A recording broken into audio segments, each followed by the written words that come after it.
लगेच येतात त्याकडनं. स्वस्त दिल्यामुळे लोक येत नाहीत. क्वालिटी जर आवडली तर लोक म्हणजे 4-5 देऊन येतात डायरेक्टली असं ते विषय. हा तर काम निघलं तेवढं मेंटेनन्सला पुरत नाही माणसाला. म्हणजे स्वस्त घेतात माणूस घेताना, पण काम निघलं मेंटेनन्सला पुरतच नाही ना, काही बी करा डायरेक्ट असा विषय.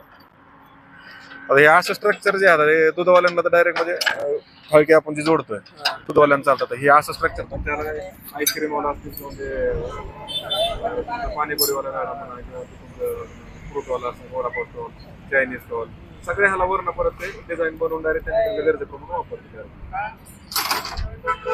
नाशिक साईडला पण एक पाणीपुरीवाल्याला असं सेम स्ट्रक्चर बनवलेलं आहे पाणीपुरी. त्याने वर्ण स्टील मधलं काम केलं, वरचं खालचं बॉडी सगळी असते.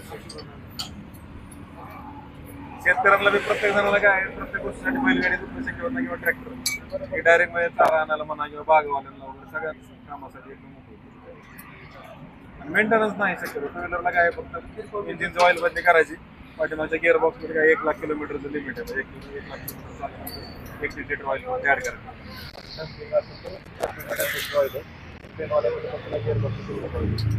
मेंटेनन्स मध्ये नाहीच आहे ना काही एकदम साईज आता वरती तेवढी सेम होतं ना.